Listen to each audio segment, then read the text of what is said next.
ദേവസ്വം മന്ത്രി ആ file Devaswom board പ്രസിഡന്റിന് അയച്ചു എന്നാണ് പത്മകുമാറിന്റെ മൊഴി. അപ്പൊ അതിൽ നിന്ന് തന്നെ ഞങ്ങൾ തുടക്കം മുതൽ പറഞ്ഞത് ഇപ്പോൾ യാഥാർത്ഥ്യമായിട്ട് വരിക. ഞങ്ങൾ അന്നേ സൂചിപ്പിച്ചു, മന്ത്രിമാരറിയാതെ ഇത് നടക്കില്ല, ഇത്രയും വലിയൊരു കൊള്ള മന്ത്രിമാർ അറിയാതെ നടക്കില്ല എന്ന് ഞങ്ങൾ അന്ന് പറഞ്ഞത് ഇന്നിപ്പോൾ യാഥാർത്ഥ്യമായിക്കൊണ്ടിരിക്കുക. ഏതായാലും തുടർന്നുള്ള നടപടികൾ ഞങ്ങൾ വീക്ഷിക്കുകയാണ്.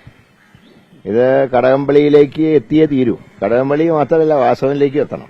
എങ്കിൽ മാത്രമേ ഒരു സത്യസന്ധമായിട്ടുള്ള അന്വേഷണം എന്ന് പറയാൻ കഴിയുള്ളൂ. ഏതായാലും സ്പെഷ്യൽ ഇൻവെസ്റ്റിഗേഷൻ ടീം ഇപ്പോൾ ഹൈക്കോടതിയുടെ കർശന നിയന്ത്രണം ഉള്ളതുകൊണ്ടാണ് ഇത്രയെങ്കിലും എത്തിയത്. അല്ലെങ്കിൽ ഇത് നേരത്തെ ആവിയായി പോയനെ. അല്ല, അതൊക്കെ ജനങ്ങൾ തീരുമാനിക്കേണ്ടത്. ഞങ്ങൾ എല്ലാ കാലത്തും ഏത് മതത്തിന്റെ ആണെങ്കിലും ഭക്തരോടൊപ്പം നിൽക്കുന്ന ഒരു പാരമ്പര്യമാണ് കോൺഗ്രസിനും UDF-നും ഉള്ളത്.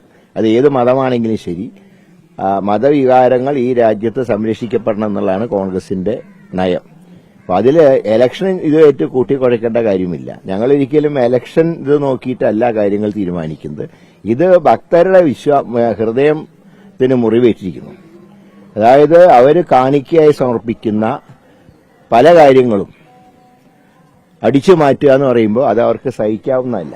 ഈ സ്വർണ്ണക്കൊളയിൽ പല അയ്യപ്പ ഭക്തന്മാരുടെയും ഹൃദയങ്ങൾക്ക് മുറിവേറ്റിട്ടുണ്ട്. അപ്പോൾ അതിൽ ആ വികാരം മനസ്സിലാക്കിക്കൊണ്ട് തന്നെയാണ് പാർട്ടി ഇക്കാര്യത്തിൽ ശക്തമായിട്ടുള്ള നിലപാട്. ഇപ്പോഴും മാത്രമല്ല, യുവതീ പ്രവേശന സന്ദർഭം മുതൽ ഞങ്ങൾ എടുത്തിട്ടുള്ള സമീപനം അതാണ്.